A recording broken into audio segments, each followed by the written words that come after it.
दुनिया भर में जितने भी धर्म हैं उतने ही कर्मकांड हैं और लोग उन कर्मकांडों का बड़े ही आस्था से पालन करते हैं।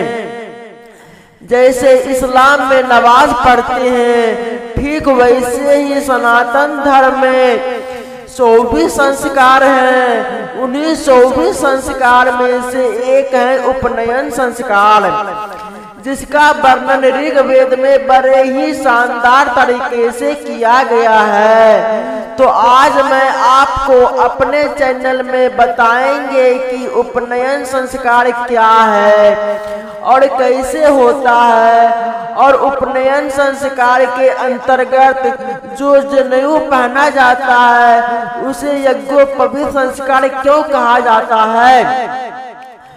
ओम यज्ञोपवीतम परमं पवित्रम प्रजापते सर्जम पुरुस्तात आयुष्मज्ञम प्रतिमुंज शुभ्र यज्ञोपवीत बलमस्तु तेजः। जनेऊ पहनने की परंपरा वैदिक काल से चली आ रही है, जिसे उपनयन संस्कार भी कहते हैं। यहाँ पर सबसे पहले उपनयन संस्कार के बारे में बताएंगे, ये क्या होता है। उपनयन संस्कार का अर्थ है पास या नजदीक ले जाना, लेकिन सवाल उठता है कि किसके पास, तो परम ब्रह्म ईश्वर और ज्ञान के पास ले जाना।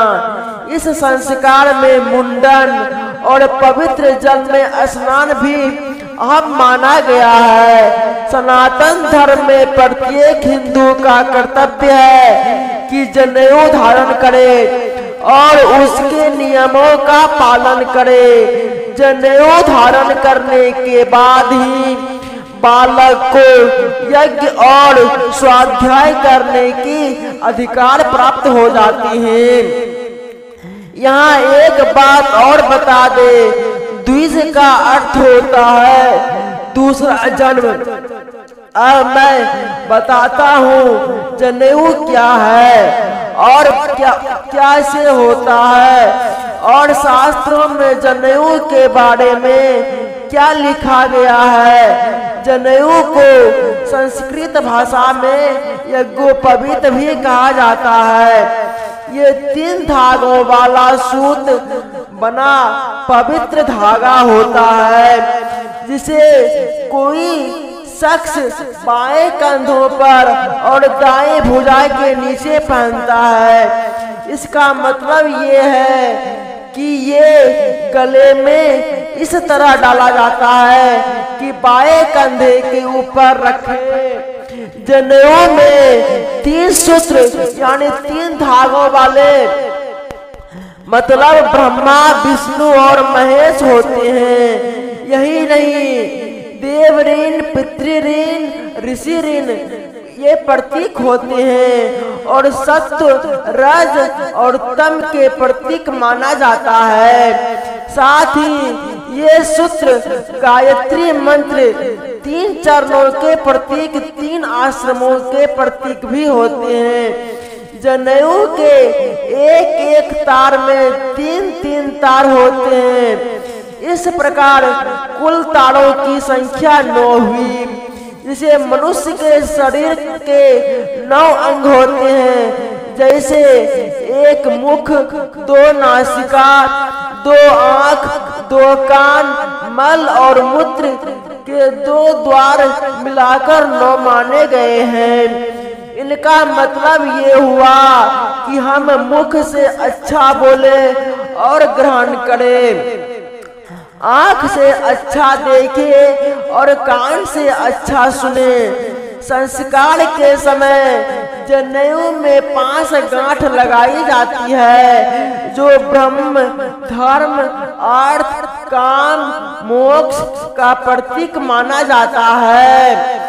और ये 5 यज्ञों, 5 ज्ञानेंद्रियों और 5 कर्मों के समान होते हैं। यहाँ पर एक बात और बता दे कि जनेऊ की लंबाई 96 अंगुल होती है, जब बच्चों का जनेऊ धारण कराया जाता है तो उस समय बालक के हाथ में एक गंड होता है। इस समय बगैर सिला के एक ही वस्त्र पहना जाता है और गले में पीले रंग का दुपट्टा होता है। मुंडन के बाद शिखा रखी जाती है। पैर में खरामे धारण कराया जाता है। मेखला, कोपनी, दंड होता है। बगैर पीले वस्त्र पहनकर हाथ में एक दंड लेकर कोपीन और पीले वस्त्र पहनकर विधि विधान से जनेऊ धारण कराया जाता है। जनेऊ धारण कराने के लिए एक यज्ञ होता है जिसे जनेऊ धारक अपने संपूर्ण परिवार के साथ भाग लेते हैं। यज्ञ द्वारा संस्कार किए गए जनेऊ को विशेष विधि से ग्रंथित करके बनाया जाता है जिसे गुरु दीक्षा के बाद धारण कराया जाता है। एक बात यहाँ पर बता दे, अपवित्र होने पर इसी बदल दिया जाता है। जनेऊ धारण की शुरुआत गायत्री मंत्र से की जाती है जिसे 3 बार गायत्री मंत्र का उच्चारण किया जाता है। ओम भूर्भुवः स्वः तत्सवितुर्वरेण्यं भर्गो देवस्य धीमहि धियो यो न प्रचोदयात्। जिस दिन बच्चों का यज्ञोपवीत संस्कार किया जाता है उस दिन बच्चों का मुंडन कराया जाता है। संस्कार के मुहूर्त के दिन लड़के को स्नान करवाकर उसके सिर और शरीर पर केसर का लेप लगाया जाता है और जनेऊ पहनाकर ब्रह्मचर्य बनाते हैं। फिर हवन कराते हैं। विधि पूर्वक गणेश आदि देवताओं का पूजन यज्ञ वेदी और बालक को अधो वस्त्र के साथ माला पहनाकर बैठाया जाता है। इसके बाद 10 बार गायत्री मंत्र से अभिमंत्रित करके देवताओं को आवाहन के साथ उसके शास्त्र शिक्षा का पालन की कसम दिलाई जाती है। ऋग्वेद में उपनयन संस्कार का बहुत ही वर्णन दिया गया है।